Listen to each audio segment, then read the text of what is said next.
Tap in, see if we got everything on Facebook. Cool, I'm live on Facebook. Think we should be coming live on Twitch here and then YouTube.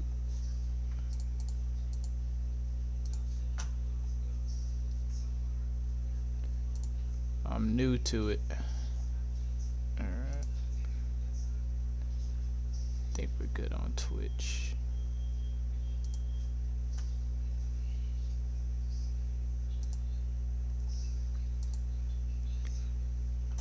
Cool. Alright. Twitch should be pulling up here now. Man, I tell you, streaming has been a lesson. It's been like 72 hours of learning this. Alright, cool. I'm live on Twitch, live on Facebook. I am now also live on YouTube, so I got all three going. I need to make a video and explain how I learned all this. It's a lot of information out there. YouTube University. As you can see, I'm floating with my green screen, or it's actually blue. You don't really see it, but we are moving now, so I am definitely looking forward to it. Let's see. I think we got everything up.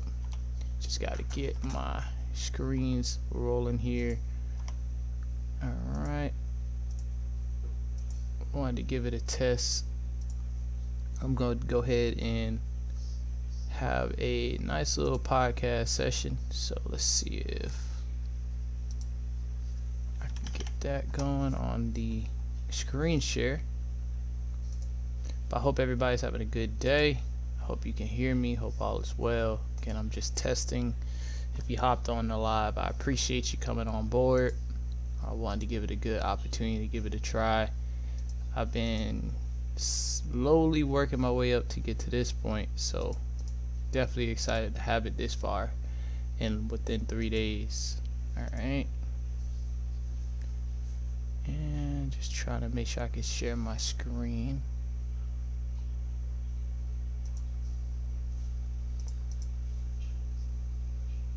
On the Chrome. So I got Discord. Just need to be able to, I'm learning. So main thing that I've been noticing is you want to try all of this out before you actually start pushing. And it's been serving us pretty well. Alright, cool. Alright, so now I got my Google up. I got the main screen and Discord. Also, just figured out that we have our promotion going on. So if you aren't a part of our Discord server, it's brand new. I'm excited. I've been busting my butt to get it up. And really want you to be a part of our community. And this is the Rooting for Us All to Win Academy. I know it's been about 30 different brands this year, man, but we've been head down, just firing, just getting behind stuff that I really believe behind.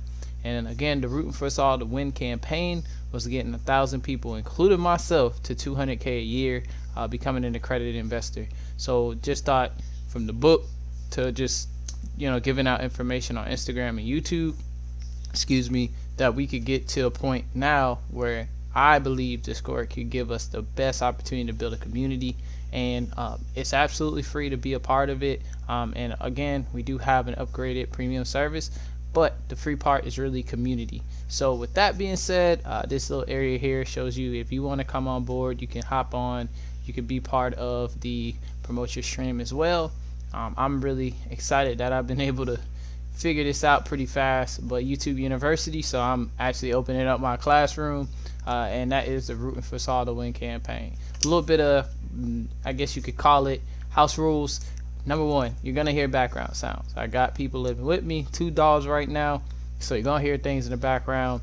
Number two, you're definitely gonna have to be okay with it just being a relaxed atmosphere. It's not super proper. I'm gonna mess up. We're gonna make mistakes, and that's what it's all about. Another thing too, I think rule number 3 is take advantage of the Discord channel. I can have live chats going on. That's what you're looking at now. So if you wanted to, I'll go ahead and try to figure out a way to drop the link, but you could chat with me in the general chat section. Also have a few, I think that'll be the best place for now. I haven't set up one for during live streams, but I will set up a live stream chat as well, maybe at some point, just to give it a better way for us to stay connected.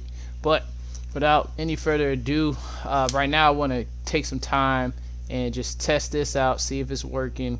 I might step away from the computer, mute real quick just to grab my other phone to see if I can hear everything and all the sound is checking up. Again, we dang near built this up in 72 hours, so it's gonna have some kinks, but we're gonna try to get after it, because making content is not supposed to feel stressful, in my opinion, especially if you're out there working in your own team and you're a one person band.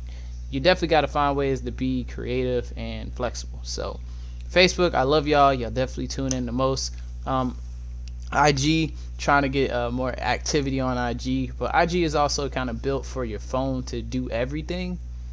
So I do like the fact that I've been able to branch out, see YouTube. Twitch is a pretty cool software. I mean, try to stay out of the politics of everything on that, but it seems like, at least with I'm about to say Twitter, but Twitch versus, I think the other one was Mixer. I'm not really sure. Twitch was the first thing that I had an account for, so it integrated seamlessly with Discord, so I appreciate that. I definitely know that on the other side, with Twitter, Instagram, LinkedIn, I really want to connect with everybody on there as well, and just be able to get you all into the community to start talking. It's a safe place. We'll definitely be on the lookout for any bad characters, but mostly it's just trying to get people on board. As you can see as well, we got an area for us to be prayer warriors with each other. Iron sharpens iron. Area for you to be able to actually promote your business, to be able to promote yourself, right? And maybe other things that you want us to get behind. If you're in real estate, sometimes if you ever wholesale, it could be a weird place to find places to pitch deals. So looking forward to building a buyer and a seller network there as well. And also promote your stream, which is what I showed you earlier, as well as some pretty cool voice features. So I'll probably go live and save a video specifically going over the server. I'm still tightening it up. You're looking at my view now, so you're probably going to be able to see a lot more things, and maybe some of the things I'm building for the academy. But don't let it intimidate you if you never use Discord. I was discouraged when I first looked at it. I was like, I don't know what this is. But it's actually been really cool. So let me go head over, make sure that I haven't been talking to myself for the last 30 minutes. And just make sure everybody can hear my sound. And we'll get to it.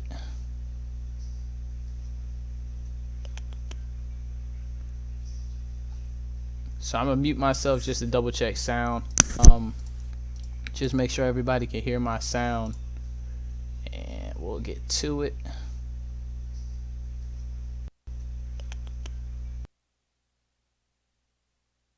Mute my. Alright, cool. So I can hear that I'm good on Facebook, and I'm gonna pull up Twitch as well just to see if everything is going well, and YouTube just to make sure that I'm doing it all correct. Everything is down. Man, it's crazy, man. COVID-19 has had some ugly times. This pandemic, I will say for sure, it'll make a champion out of you if you keep your head down and you just keep looking for ways to get better. So let me check the sound on Twitch real quick. I'll be right back. Let me mute my mic. Be right back. Let me mute my mic.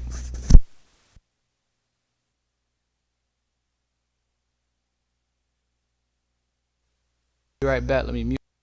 And it's absolutely free to be a part of. All right, cool. So everybody, sounds like the sound is working. So like I said, we about to get to it on the Rooting for Us All to Win campaign and the Rooting for Us All to Win Academy. I have had one long year. I've been soaking up as much game as I can, humbling myself, really finding ways to just figure out me, honestly, to be truthful, figure out who am I, what do I want to do. And I knew one of the things I really love is encouraging people, and I also really I really miss being on teams such as like sports. If you ever play sports, I've been a part of some type of organization growing up. It's really awesome to be a part of a team. So I figure, hey, if you can't beat them, join them. But sometimes if there's nowhere to join, you got to go start your own path. So I figure, let's figure this thing out. And I listened to a podcast, and I just been listening to quite a few things. So this one was particularly in tech, and we do have themes that we're gonna really carry throughout the week. So stick with the Motivational Monday. I know it's been a while since I've been doing it, but I am bringing that back with the Motivational Monday. It'll actually be more of a community base, so it won't just be me telling you a motivation. Hopefully to have people tap on in. And again, like I said, you'll hear me push Discord like I made this app myself, but I think it's a pretty cool, powerful software. You can actually hop in Discord. I can turn on those chats live. I can even like plug you in just like Facebook. You can I don't want to sound like it's an old TV show, but you can actually call in or video chat in at any time. I haven't practiced it, so if you want to give it a try, let me know. I got to figure out the chat situation, but thankfully I got the 2 monitors so I can keep an eye on who's chopping in and who's not. But it's going to be a grind season, man. It's going to be a grind. Like I said, I want 1,000 people, including myself, so that's 1,001 to $200,000 a year accredited investor status. We'll double check that. And I know they've been changing the rules, or they just changed the rules on that, so we'll go ahead and read it. I know my beard's probably looking a little raggedy. If you see me on live, it's just because I haven't picked it out.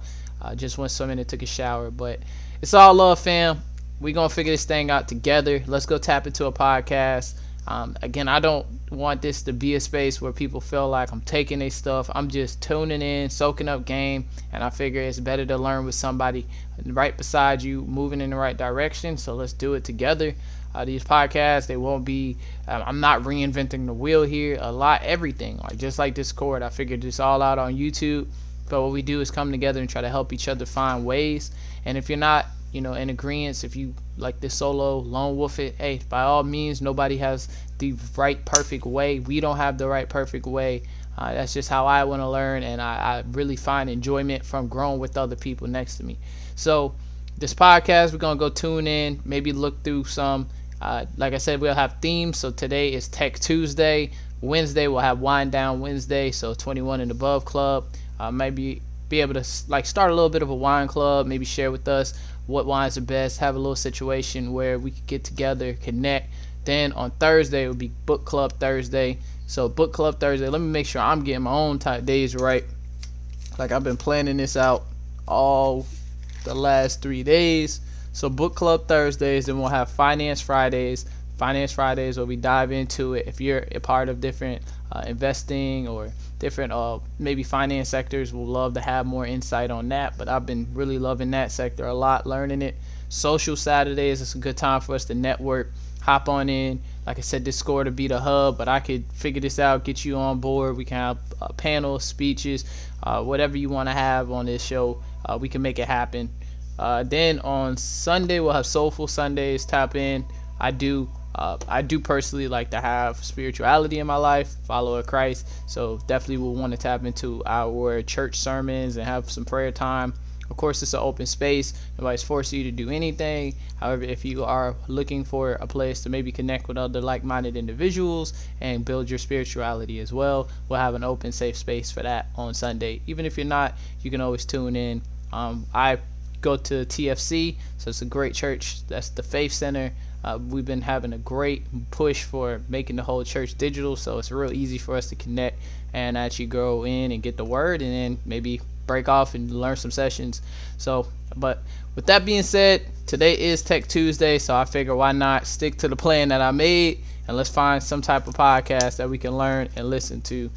So I don't have it set up all the way just yet on that one, so I'll make a quick one of those. Basically, all I'm doing is opening up the podcast app, and I'll teach you all of this while we're learning it. Like I said, it is iron sharpens iron here. So what I've been doing is OBS streaming. I have a Mac, so it's a real interesting way that you have to learn how to share the capture the sound of the computer.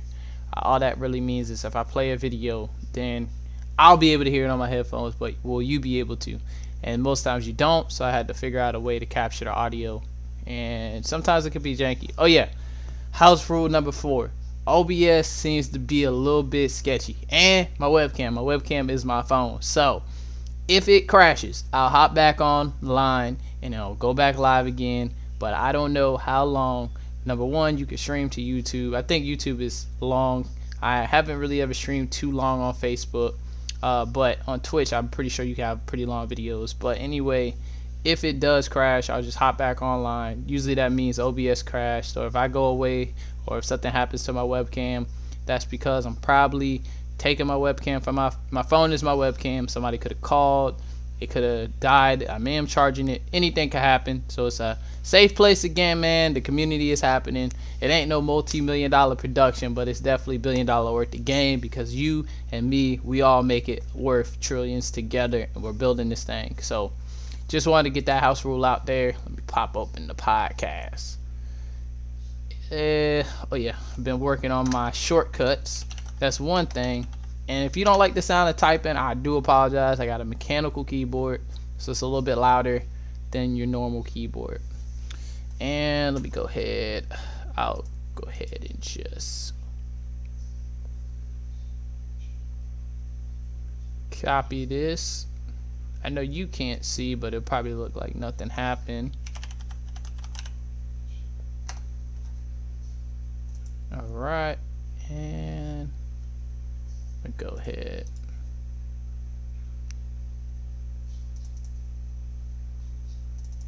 And change it over. So I'm on OBS. That's what you really run a lot of this behind the scenes on.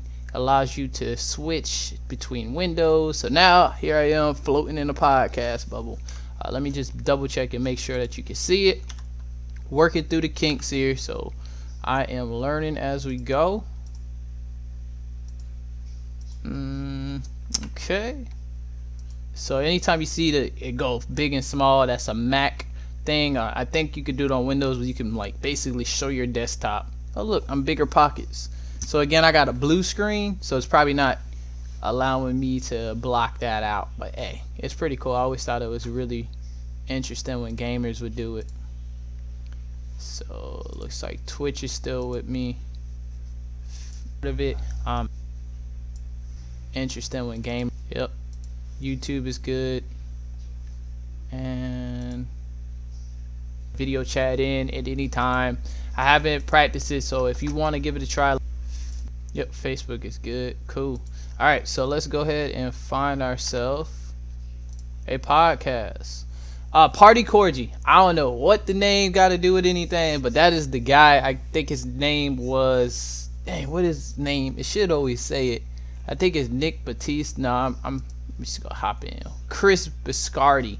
I heard him on the React podcast. So like I said, we're in Tech Tuesday. So if you've never coded, I never coded before outside of college. I thought I was going to go to school to be a computer engineer, and I took my first coding class, and full disclosure, failed that bad boy twice. I was not interested in coding, didn't think it was really that cool. I think the first class that I ever had to take was C++ programming. I really remember so little. It's basically terminal work, but it was, let me stop saying forgot that I'm part of Toastmasters, where we got to count our ums. So ANSOs and all these, whatever they call them, filibusters. But Party Corgi is the guy's, I guess, platform that I first heard about creating, what is it called, communities on Discord. I think if I could pull it up on this React podcast, here it is, building communities online. I heard that back in September 24th. Take massive action. It's not even the end of October, and here we are with a server up, just bare bones in it, bootstrapping our way through. They have a pretty very, I would say, active community. I hopped on in it, and it's really basically built for his group to really communion and build a strong foundation. They do, I don't know if they base themselves around tech, but he is in the world of tech, coding, and one of the languages that actually first I was Googling trying to figure out what language to learn. Ironically, since I was Googling, maybe I figured out about Flutter pretty fast. Flutter is a framework, and then the language is called Dart. So that allows you to be able to switch between iOS apps and coding those, and also Android apps, and as well as I think they are in beta meaning like it's in the test run, where you can actually be able to start developing web applications. So web applications, I'm just running down what I've been learning. Web applications are typically going to be the websites like your banking app. What's another one? Netflix. Things that you can actually do something. Like a website, from what I understand, are like pretty static. They usually have maybe a contact form, and you have pages you can view, maybe a blog. but a web application actually gives your users the ability to do something outside. It's an application on the web, basically. So even Instagram is a web application because you do something. You have a username, you can log in, XYZ. Let me take a swig of water. All right, so I don't know if I'm going to do React podcast. It could be what sometimes I do like React podcast. That's been pretty solid for me. If you see me looking, I'm trying to look past the camera. So let's go to my shows. This is my podcast hub. Much appreciated if you see your podcast in here. Definitely tune in to a few more now than I used to. So one of the ones I definitely like, the SaaStrs. SaaStr has been probably the biggest, I would say, technology-based podcast that I listen to. They talk about software as service businesses, and those are really big. They talk a lot about how to raise capital, and it could be pretty interesting. I'm trying to find a good one here. Let me see if I could try to make myself less zoomed out, or not zoomed out. Oh, I just disappeared. There you go. Now you can see me a little bit better. My shirt's not disappearing. Alright, so with that being said, I'm on SaaStr now. Want to try to find a good place where we could tap in and listen to a good one. And I believe you could hear the sound. I'm going to test that out. So it says Okta. Okta is a pretty big company. If you've ever had those, basically like LastPass where you can sign in and you don't really need a password, big for businesses. On how to measure marketing attributions. Okay, this sounds pretty solid. Why people think about category creation incorrectly. What's that mean? And how you have to think through the product versus the company story. All right, sounds like a solid one. How to win them when there's 1,000 people in the market. Salesforce is a huge company. I think I'm gonna listen to that first, that today one. It sounds pretty cool. It sounds about where I'm at. Marketing attributions, if I'm not mistaken, that's built around the factors that you might use online. I could be like Google Tag Manager attributions. I could be wrong, but I think it's how you follow your customer's journey. If you're familiar with pixels, like Facebook pixels, Twitter pixel, LinkedIn has one tag. So let's go and give it a try. Again, I'm going to test this out, make sure you guys can hear. I'll be here to chime in. If you haven't already, I'm going to probably go ahead and leave a comment in every chat box, depending on if you're on YouTube, if you're on Facebook, or even if you are on Twitch. I'll try to figure out a way, get you linked into the Discord. Go on, all you got to do is just download the app. It's just like Facebook, Twitter. It's easy to download. You could probably even sign in with Apple, sign in with Facebook, sign in with Google. I'm not too sure. Or you can make a quick account with email. It's completely free. Once you get on there, I don't own Discord, but it allows you to start chatting with me pretty fast, pretty easy. But if you're on YouTube and all the other channels, I can see, but I won't be able to catch it as fast. I do have it set up where I can just pop right back into Discord really fast. Oh, I think I switched it out, but I'll fix that real quick. But anyway, now that we got that all set up, let's play the sound, see if it'll work, and I'll be here to chime in. If you have any questions, let me know. I'll be commenting and having a good little session here. Don't know how long the episode is, but they tend to be you are listening to the official SaaStr podcast with me, Harry Stebbings, and to the show state. And one Alright, so you're probably hearing it. Let me go ahead and test it, but I don't hear it. May have to change my sound. And all that comes with that movement. And today I'm thrilled to be joined by their CMO, Ryan Carlson. For those that do not know, Okta is the leading independent provider of identity for the enterprise. And today I'm thrilled to be joined by their CMO, Ryan Carlson. For those that do not know, Okta is the leading independent provider of identity for the enterprise. Today I'm thrilled to be joined by you. As for Ryan, he spent an incredible 9 years at Okta in numerous different roles, starting with running the product marketing team before moving to run the marketing team, leading to his promotion to CMO close to 5 years ago now. Before Okta expert recommendation system, and this schedule really was a team effort. I want to say huge thank you to Pat Grady at Sequoia, Fred Karrast, and Mike Maples at Floodgate for some expert recommendation. I really do appreciate that. And this schedule really was a team effort. I want to say the challenge is you don't control your internet experience today. Alright, so I gotta switch the sound. I hope it's not echoing on your side. You to take control Again, of we're your gonna work internet through the experience kinks. with ease. And right now you can get 68% off a 2-year plan. Yes, 68%. Plus 1 additional month for free when you go to nordvpn.com/SaaStr. That's nordvpn.com/SaaStr and use code SaaStr. This special offer may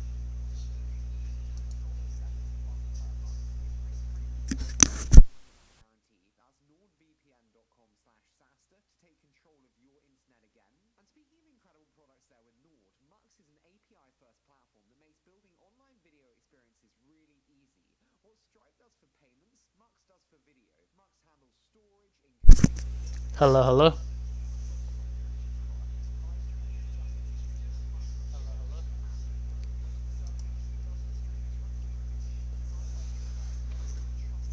I'm gonna go see on my other phone if it's working, and then I'll run it back. Thanks for rocking with the first episode, dealing with the kinks. We're gonna work it out.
Alright, so I don't think that sound function works. I had to go get my phone, try to stay away for a little bit.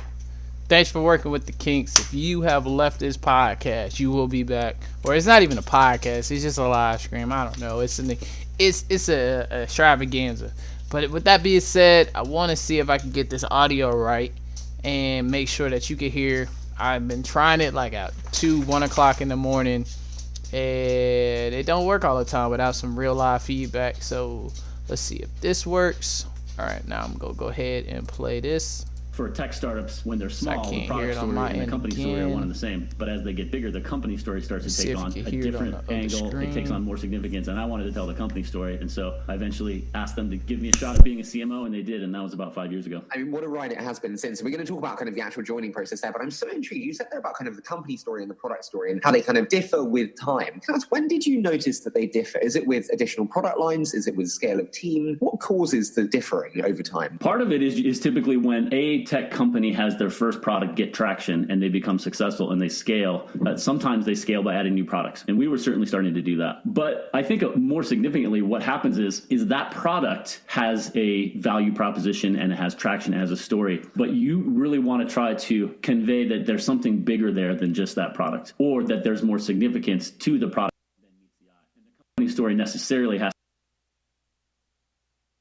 to take on, that in order to be the winner in that market. And I know we're going to talk about category creation in a little bit, but if you are really going to win the market, the company story has to start to take on a significance more so than just the product story. Yeah, no, I do agree with you in terms of that kind of company story significance. I do want to touch on the element of your actual joining, because I spoke to Frederick before the show, and he said you have to ask him about the interview process. He asked, was it the longest of your career, and how do you remember it? Definitely was, because it took almost a year. When I first met Freddie and Todd, the co-founders, I was interviewing for a product role, their first head of product management, and they were about 9 people at that time. And that's where I spent most of my career, is in product management. You probably can really hear me, but I had no real experience in what Okta was doing, which was security and identity and enterprise software. But I went through something like 4 or 5 rounds of interviews, and I think they came close to hiring me, but they ultimately decided, and they were right in doing this, that they needed somebody on the product management side who came from that industry. And the person they hired instead of me is still here. He's a VP in the business development team. He's awesome. He's a good friend. But when I met them, I became convinced, especially meeting Todd and Freddie, the co-founders, that they were going to build a company that was going to be special. Not just one that was going to be successful, but one that was going to be successful in what I consider to be the right way. That they were going to build a company that you'd be proud to be part of. They were going to build a great place to work. And so I kept on them. I went out and interviewed companies that I thought could be their customers. I learned about their market. I learned about their competition. I kept sending them ideas. So about 10 months later, when they wanted to build the product marketing function, they reached out and said, do you want to come and do that for us? But even then, it wasn't a slam dunk. I still went through many interviews with them. My final interview started at 7 in the morning on a Friday and finished at 7 p.m. that same Friday. I came back 2 different times that day, and that finally cinched the deal, and that was back in 2011. I mean, I just love that in terms of the persistence. Can I ask, and sorry, we will get to the schedule, but does it change how you think about interviewing? Having seen and been through that journey and the persistence that it took you to get the role, does it change how you think about kind of candidate assessment and experience importance? All right, 100%. so I think we're that good. in particular changed my view, but I think we are good. If you want to come join the testing and developing and trying to figure out if we're going to get this thing right, team, type not. But if you do, a lot of times really will ask hit me up on for their thoughts on text. something, maybe Don't a call me, it's small going to project, mess up and everything. The effort they put Hit me into up on that in the the interview text. process, to me, is a real signal hop of into their Discord. drive, their desire for the role, and just their hustle, because that tends to account for so much in success in the hire. And so I 100% ask. All right, so that took about 7 minutes to figure out. I hope I ain't bore y'all. They say attention span is like 15 seconds or something like that, or equal to your age. So, what I know, mostly people under 30 and in the 40 range. So I went way over attention span. Let me start this over, see if it's even worthwhile listening, and break it down. And then again, I'm gonna give you all the sizzle, all the game. Let me see if I could figure. I don't think I could show you my screen. There you go. So you can see the screen. Some of the apps that I'm using is, and this is on a Mac, Discord. You could actually get it on your desktop. OBS. That's what I'm using to stream, like my picture and be able to switch between screens. That's like my broadcast. And then I have I Show You Instant. And that is allowing me to actually record or capture my sound when I'm playing the what is it called, playing the like podcasts or YouTube videos, and still be able to talk. I didn't have that on. I am on the free trial, but I definitely need to go get it. It seems to be $24 for the license. I don't know if that's full life or for life, or if it's every year, but it's pretty reasonable. And then if you ever wanted to and you wanted to play your Xbox and cast it over, I think I don't know if this is for Windows, but at least on the Mac, since there is like the window to Mac kind of transfer, there's one cast. I think it was like 15 or 19 bucks, but I don't have my Xbox with me, but I think that's dope. I don't know how the new Xbox X series is gonna, if I'm gonna have to use that, but that's how maybe some gamers are doing it without a capture card. That's the main thing, a capture card. All right, so now that I notice you can't see me, I'm gonna go ahead and hop back on over and start this episode over, and let's get to it.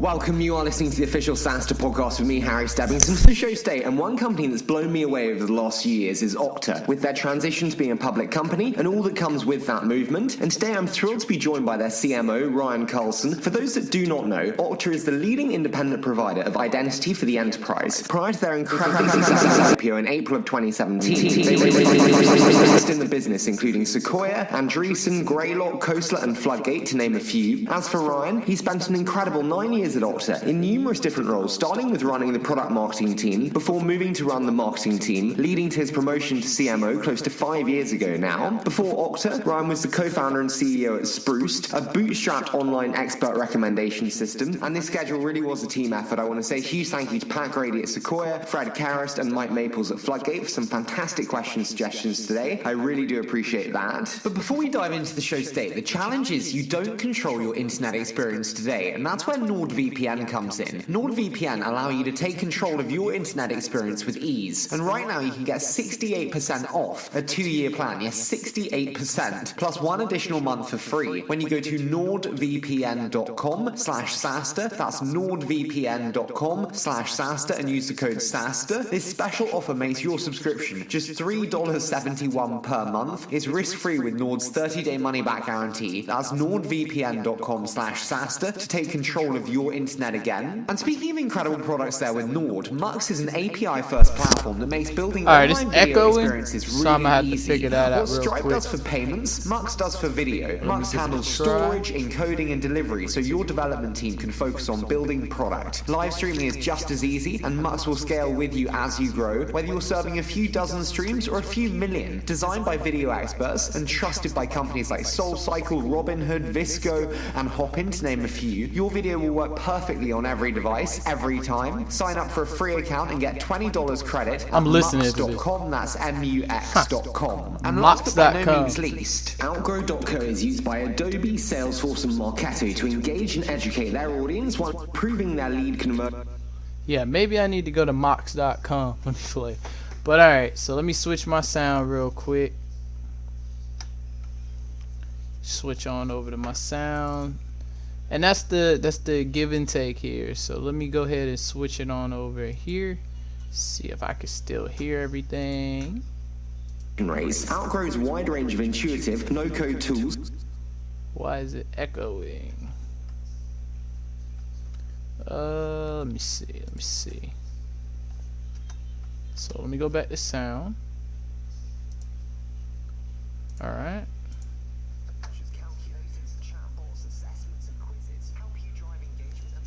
Think that's it.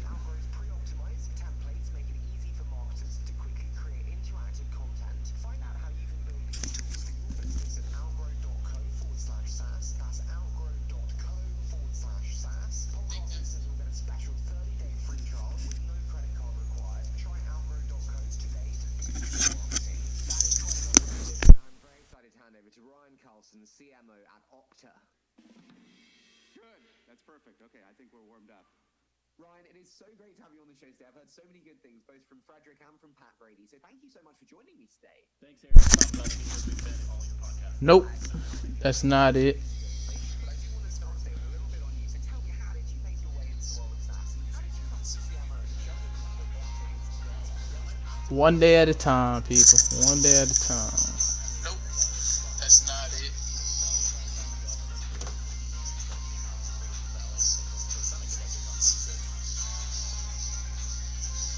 One day at a time, people. That's not it.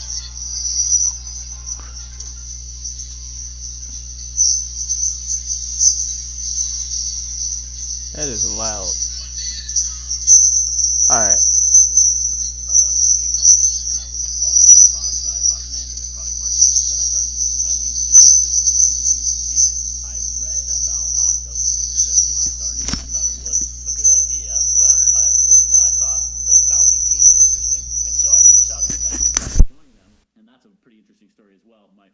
Join the company. But once I did, I built the product marketing team, the product marketing function, and after a while, I decided I wanted to tell not just the product story, but I wanted to tell the company story. And so for tech startups, when they're small, the product story and the company story are one and the same. But as they get bigger, the company story starts to take on a different angle. It takes on more significance, and I wanted to tell the company story. And so I eventually asked them to give me a shot at being a CMO, and they did, and that was about 5 years ago. I mean, what a ride it has been since. We're going to talk about kind of the actual joining process there, but I'm so intrigued. You said there about kind of the company story and the product story and how they kind of differ with time.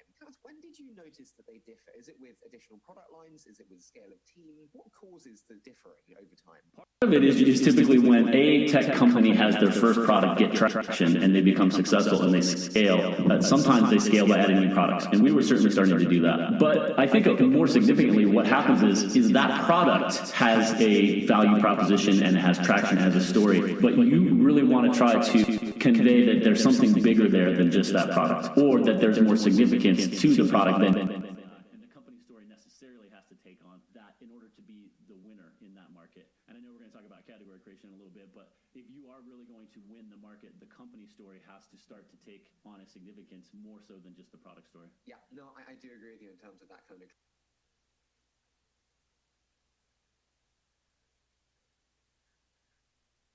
The interview process, he asked, was it the longest of your career? And how do you remember it? Definitely was, because it took almost a year. When I first met Freddie and Todd, the co-founders, I was interviewing for a product role, their first head of product management, and they were about 9 people at that time. And that's where I'd spent most of my career, is in product management, and the team really liked me, but I had no real experience in what Okta was doing, which was security and identity and enterprise software. But I went through something like 4 or 5 rounds of interviews, and I think they came close to hiring me, but they ultimately decided, and they were right in doing this, that they needed somebody on the product management side who came from that industry. And the person they hired instead of me is still here. He's a VP in the business development team. He's awesome. He's a good friend. But when I met them, I became convinced, especially meeting Todd and Freddie, the co-founders, that they were not just one that was going to be successful, but one that was going to be successful in what I consider to be the right way. That they were going to build a company that you'd be proud to be part of. They were going to build a great place to work. And so I kept on them. I went out and interviewed companies that I thought could be their customers. I learned about their market. I learned about their competition. I kept sending them ideas. So about 10 months later, when they wanted to build the product marketing function, they reached out and said, do you want to come and do that for us? But even then, it wasn't a slam dunk. I still went through many interviews with them. My final interview started at 7 in the morning on a Friday and finished at 7 p.m. that same Friday. I came back 2 different times that day, and that finally cinched the deal, and that was back in 2011. I mean, I just love that in terms of the persistence. Can I ask, and sorry, we will get to the schedule, but does it change how you think about interviewing? Having seen and been through that journey and the persistence that it took you to get the role, does it change how you think about kind of candidate assessment and experience importance? 100%. I don't know if that in particular changed my view, but I do look for people who really want the job. Now, of course, everybody's going to say they want it, but how do you measure that? Do they put in the time to research the company, to research you, to research the competition? A lot of times I will ask candidates for their thoughts on something, maybe a small project, and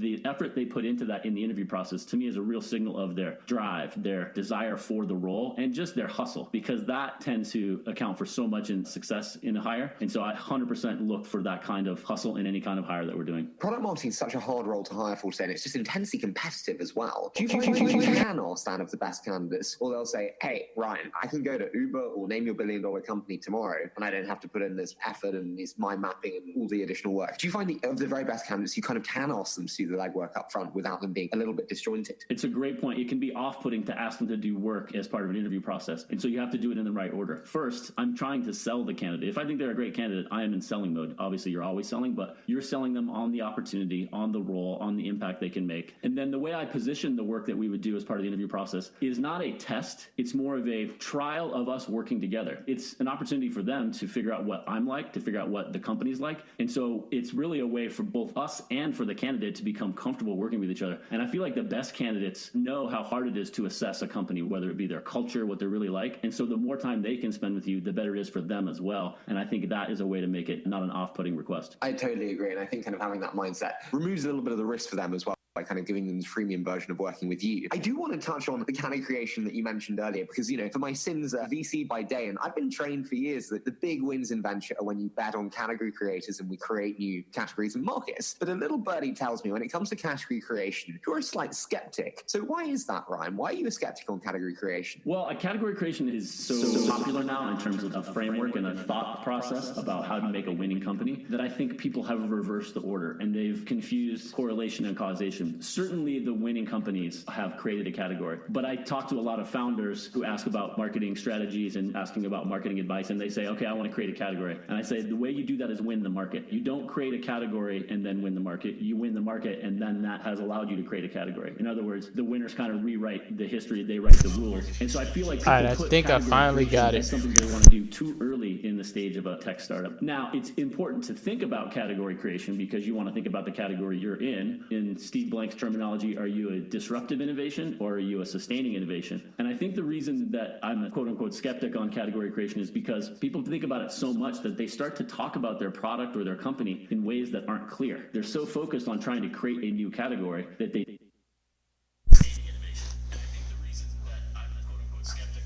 All right, so good point of this process and Academy. It's really showing other people exactly what the process looks like. So let me turn down my little monitor.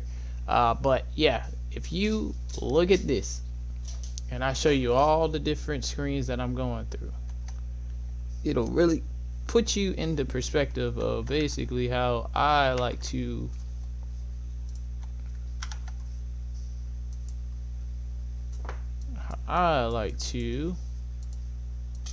solve my issues and little problems that I kind of go through.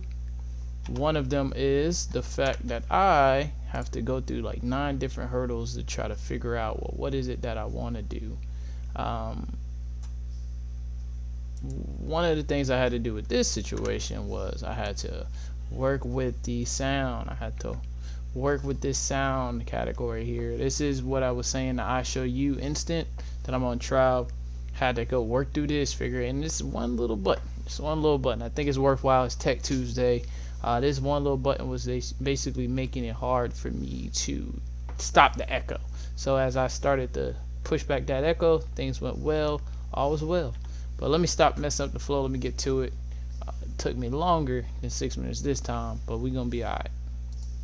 Community and that engagement within the community. How do you feel about that build in public as a marketing strategy? I'm interested. You mean build something while everybody's watching you do it, they see the progress instead of waiting and then launching? Is that what you mean? Yeah, absolutely. So if you look at like Fast on Twitter, for example, have really done a huge amount in terms of building hype, brand, community ahead of time, and they haven't launched a product yet. And it's becoming more and more prominent as part of people's campaigns. I think that can work, but I think the ultimate test of that, you want to launch when you know you have repeatability in your go-to-market. I have a product. I know it solves this problem for these types of buyers. I know with some repeatability and predictability that if I get this many people into my funnel, I'll convert a certain percentage of them to customers. I think you launch when you have some semblance of that. Now, you can't wait too long, but if you launch before then you've wasted the opportunity to build a lot of pipeline, to build a lot of awareness. And those things only matter if you can turn them into paying customers. And so I'm of the opinion that you build for a small audience, you figure out that you have something that they really want, and then you launch. But I can also see that building awareness in general is hard, and any way you can do it can help. But I fall in the category of make sure you have repeatability. So I'm of the opinion that I'm interested. You said that about Steve Blank. You have many great writers in our industry and many great books. Some of them kind of seminal places in our kind of hierarchy and others. Good to great big ones, many big ones. I know that maybe you have a different view, and you said to me before that there's a slight element of BS. And so I'm intrigued. Why do you think that when it comes to some of these more seminal books? And how do you think about that? Well, the Steve Blank mindset in his book and his whole approach to customer development, to me, is really relevant to your question, because Good to Great and Built to Last, those books, the fundamental flaw, I think, in those books in particular is survivorship bias and hindsight bias. They go interview people who worked at companies that either failed or that companies that were really successful. And the way that those people describe what they did is inevitably influenced by the fact that they failed or the fact that they succeeded. So, for example, you can say, the thing that made us really successful is that we didn't get defocused. We stuck to our knitting. We doubled down on our core, and we didn't get distracted. Or you could say, the thing that caused us to fail is that we did not diversify quick enough from our core product. We didn't get into adjacent markets. Both of those decisions at the time that they were made are the same decisions, but you describe them as a good decision or a bad decision based on the outcome. And so I feel like that's a fundamental flaw in those books. They're backward looking, and the people who are interviewed as part of them have these biases that influence their responses. And so I feel like another book, it's not very well known, that I think should be alongside those. It's called The Halo Effect by Phil Rosenzweig, and it does a really good job of talking about how hard these decisions to make are in the moment when you don't obviously know what's going to happen after the fact. Can I ask a really hard one in terms of making decisions in the moment? Really, and do say if it's too lofty and out there. But the hardest thing for me, when I look at a role like yours, is the amount of decisions you have to make with imperfect data. How do you think about getting comfortable with that, executing at speed on those decisions, and how do you kind of address that? Well, I think a really important framework for making all kinds of decisions, but decisions about marketing as well, is knowing whether it's a reversible decision. Something that's irreversible that you can't undo, you have to be sure about, and you should take your time, and you should get more data, and you should test and all of those things. But if a decision is reversible,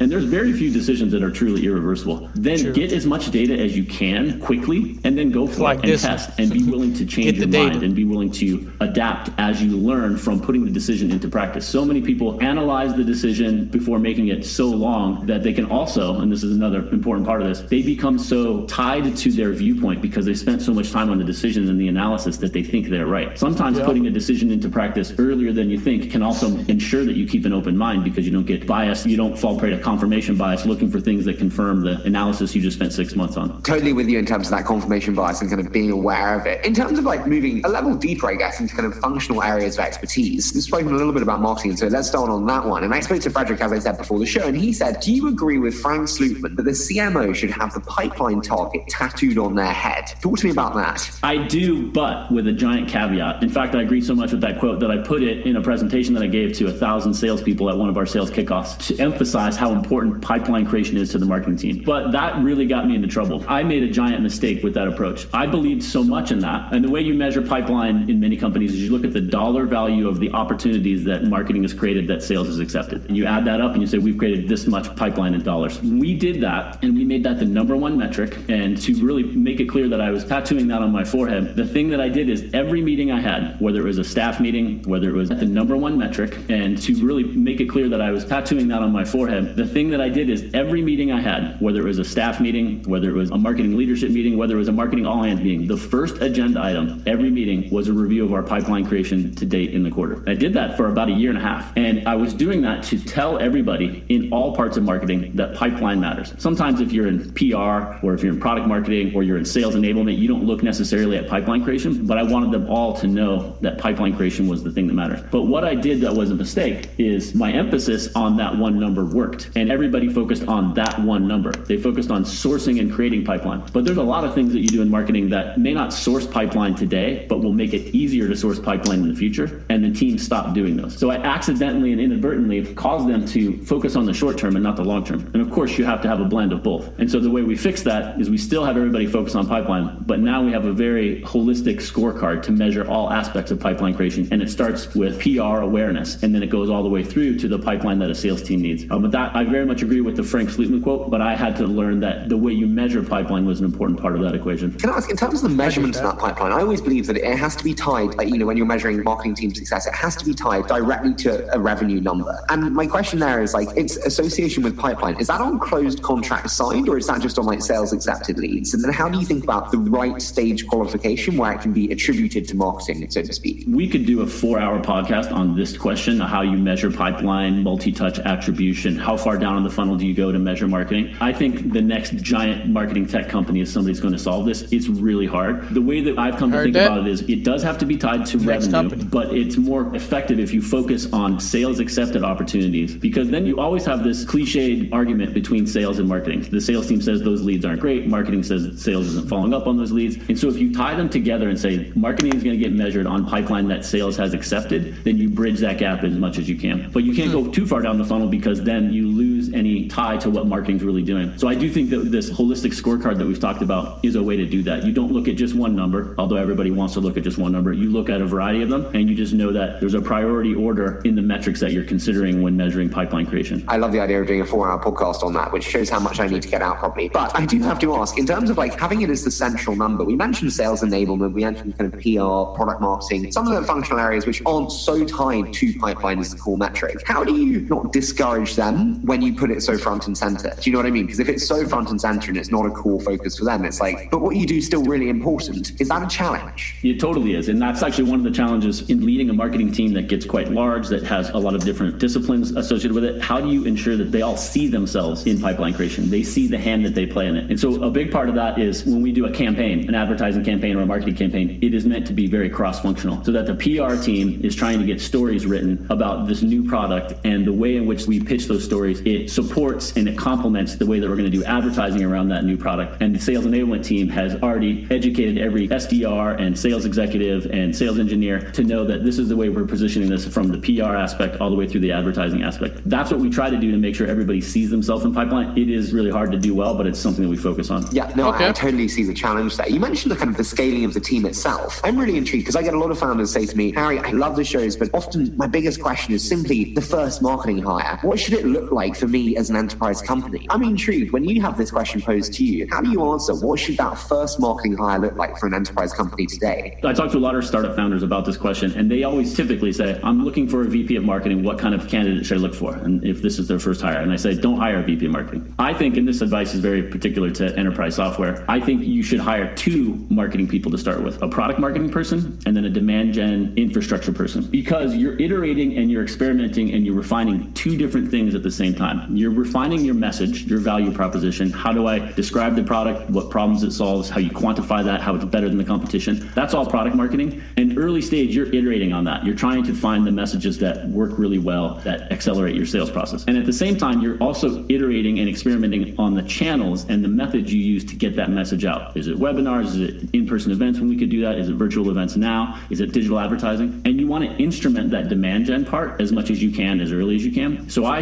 advise a lot of founders to hire a product marketing expert and a demand gen infrastructure expert and have them team up to iterate on the message and iterate on the tactics at the same time. Can I ask, you mentioned the VP of strategic marketing there. I often have a lot of founders also ask, like, what's the difference, Harry, between VP of marketing and CMO? CMO sounds more grandiose and more important, and maybe I should go for that, and that's what the candidate's requesting. How should I think about the difference between VP versus CMO and how that should look within my org? How do you think about that? That probably is related to how you have company titles. I think if this is specifically early stage, if early stage leaders are coming in and they're hung up on CMO title versus VP marketing title, that probably is a red flag, frankly. If this is specific to early stage, you want somebody who's going to come in and run the function. And I do think that function changes in the ways that we were talking about before. A CMO at a company that has scaled has to care about things like investor relations. They have to care about things like internal communications, crisis communications. There's so much more that you have to take on in a marketing function once a company has scaled and they've reached a large size that an early stage person wouldn't. And so that's probably maybe a difference between a VP of marketing who knows product marketing and can figure out demand gen, but they don't know anything yet about creating an S1 for a company that's going through an IPO and things like that. I'm really pleased you said that, because I spoke to Frederick about this before, and he said, ask him, what was it like being CMO during the IPO process? And do you have any big takeaways from that experience? I mean, it was one of the most interesting experiences that I've been through, because in our case, in Okta's case, what we do is simple on the surface, complex underneath, and to really understand the depth of what we do, it takes a while. And so I was helping with the S1 process by bringing the bankers and everybody who was helping us go public, helping them understand the story, and then together crafting that in a way that we would go out and bring to investors. And so that was interesting, in part because it was, like I said, the Okta story is complex, but there's a lot to work with there. But it was also interesting because as a marketing person, you want to be as bold as you can. You want to be as brash as you can. You want to be as audacious as you can. We had a lot of jokes in the process because the lawyers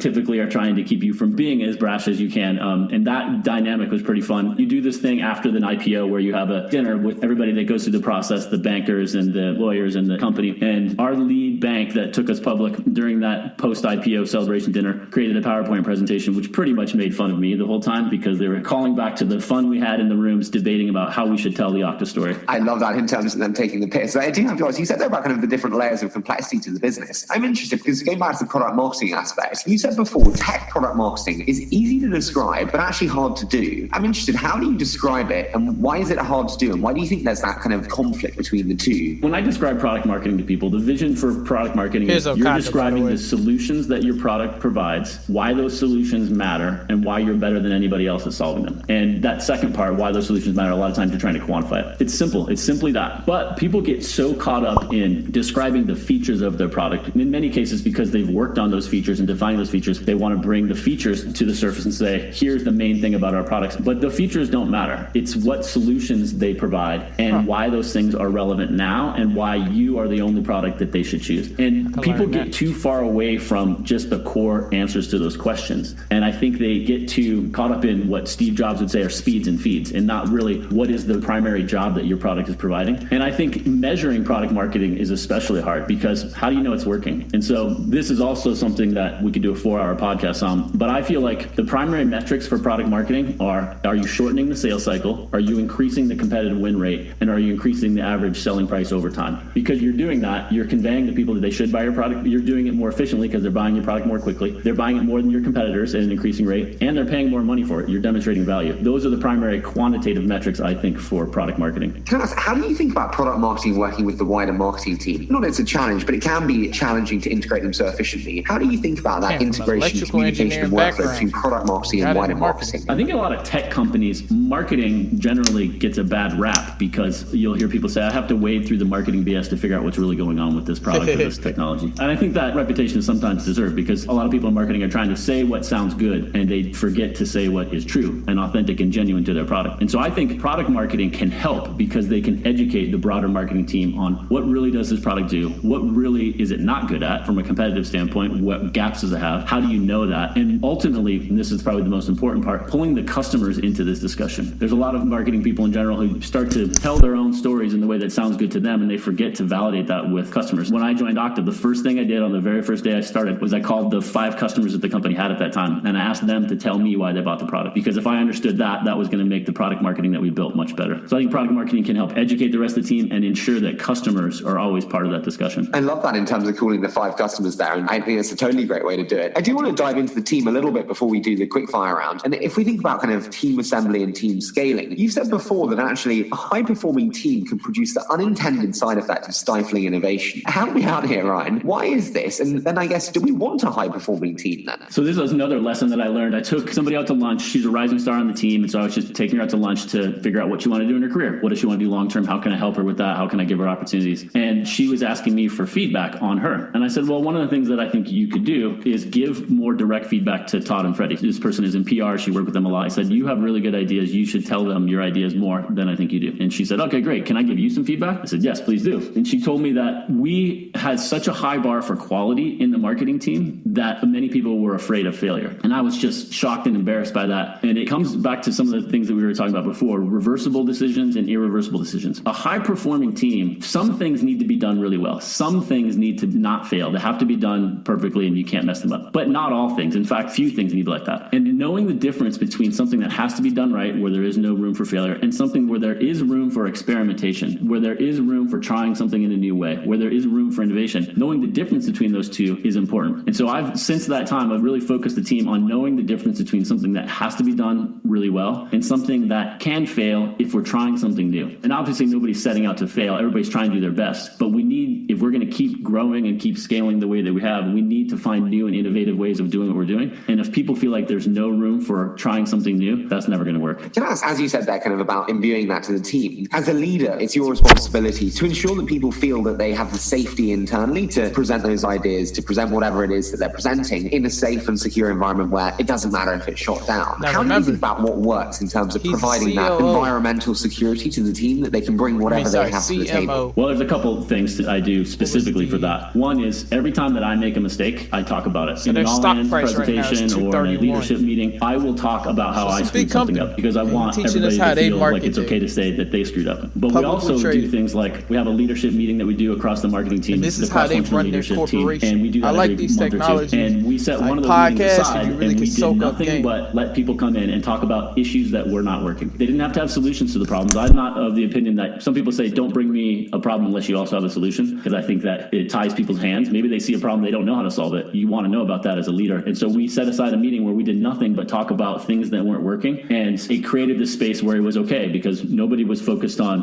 why isn't it working? Why are you not getting your job done? We just wanted to get these problems out in the open for everybody to know about. And then you see this magic happen where people from other groups chime in and say, well, have you tried this? This has worked for me. And formally creating space for people to talk about things that aren't working helps with that a lot. Totally. And I love that in terms of the transparency around kind of mistakes that you've made. So that's super interesting to hear. Can I ask, speaking about stifling innovation, one that I thought was fascinating is when someone said to me on the show, you don't want to have an amazing customer success team because if they're so good, they can actually stifle product innovation because they just deal with it all themselves. Would you agree with that? And how do you think about that one? I would slightly agree with it in that a customer success team that's really good can mask the problems in the product and then the product team doesn't know about them. But you still want to have amazing customer success team. So I think what you need to do is have a feedback loop. Here are the top 5 problems that we were having to solve with a professional services team or with getting in and helping the customer do a custom deployment. If that is fed back into the product team and the product team looks at that, then I think that's a winning combination. I would never say you don't want to have a great customer success team, but I wouldn't want your really great customer success team to try to do it all on their own. Yeah, no, I think having a deliberately mediocre CS team would be a challenge. I do want to touch on one final element though before the quickfire, and it's in terms of company scale. Obviously, kind of company culture becomes more and more important. How do you think about your company culture at Okta? And I guess, how does it relate to brand specifically? Yeah, I think in general, as what I've learned as managing a larger and larger team, culture becomes the most important tool that you have to lead a large and diverse team. And what I mean by that is, and maybe this is specific to Okta, but we don't have very much of a tops-down down hire. Here's a plan, now go execute it. We have a very empowering culture. We believe that people who are closer to the action are better able to make decisions, and they will act quickly, and that's the way we're going to get things done. If you have an empowering culture like that, where decisions are getting made at the lowest level possible, the thing you need to do, and what I found to make those decisions effective, is to make sure that the culture, the values around which we make decisions, are really clearly understood. If people know how we value customer success, or how we value integrity, or how we value transparency, those are 3 of Okta's core values. If they know that, then the decisions that they make on their own quickly and the actions they put into place quickly are going to be the right ones. And so I feel like culture is a way to get a team aligned and to get a team moving in the same direction without having to tell them exactly what to do. Now, how that relates to brand is, I'm very much in the Ben Horowitz school of thought that what you do is who you are, and your brand ultimately is a byproduct of the actions of every single person at your company. And that's closely related to your values and to your culture. Every Monday at our company, we have a new hire orientation. And one of the first presentations they get is typically from me or somebody on the marketing team, where we're giving them the company pitch, but we're also talking about the company's values and how that feeds into our brand. Because the brand for your company is not just the responsibility of your marketing team or your sales and marketing team. It's the responsibility of everybody. If you're in finance, you're going to work with vendors. If you're in engineering, you're going to talk with a partner, for example. And how you interact with people outside your company is going to affect your brand, and that comes down to your values and your culture in many cases. I couldn't agree with it being everyone's responsibility. I think it's always a big problem in terms of everyone attributing it just to marketing. I do want to dive into my favorite though, Ryan, which is a quick fire round. So I say a short statement and then you give me your immediate thoughts. Are you ready to rock and roll? Let's do it. So what's your biggest challenge with your role today at Okta? Getting people to continue to think bold. As you get big, as you have something to protect, people can sometimes be conservative. When you're small, you have nothing to lose, and I want people to think boldly. When you're small, you got nothing to lose. What do you think makes Frederick the great leader that he is?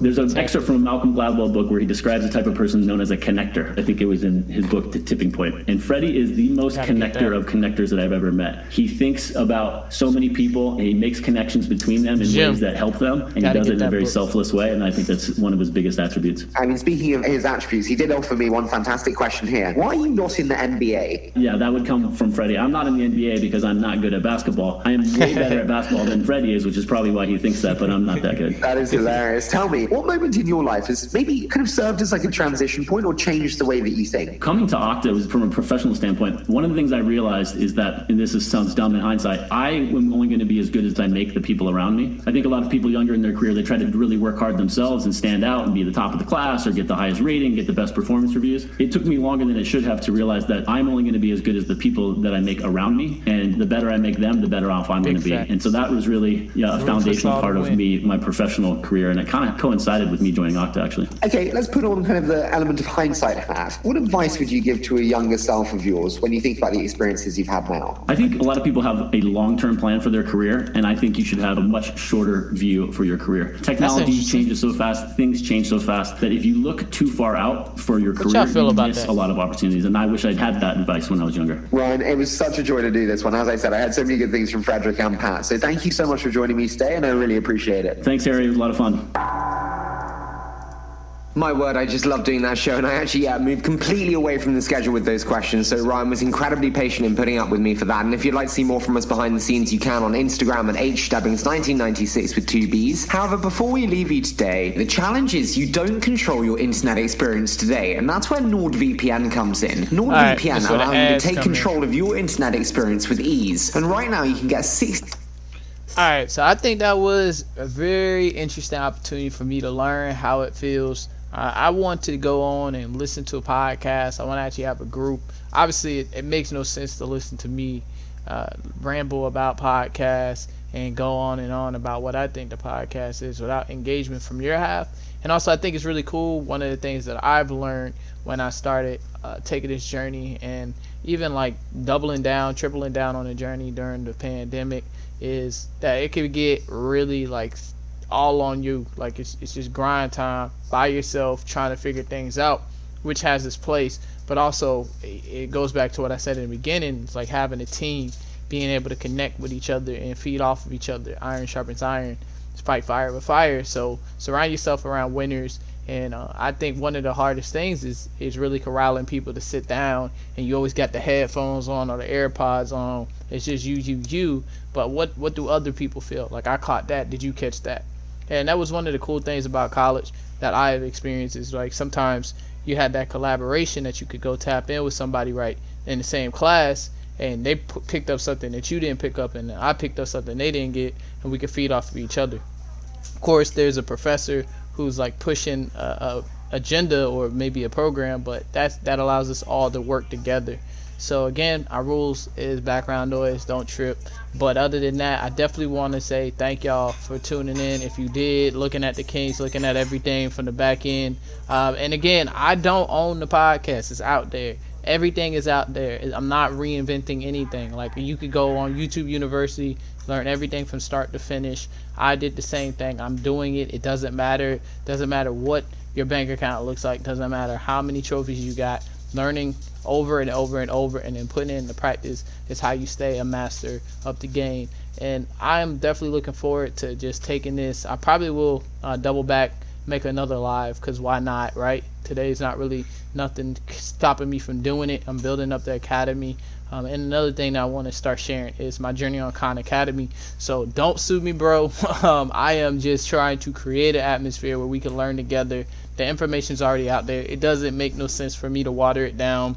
So I figured out a solution to get us on at the same time to learn. So if you tune in and you're like, hey, I could have got, yes, you could have got it on your own. The whole point is to be collaborative. That's what Discord is. That's what our server's about. Now, if you want to learn more as I'm going in, I can double down and also share with you my perspective and really start to corral and to curate these different courses, or I don't even like to call them courses, just like I call it tools in your toolbox. You can go on and you can upgrade that.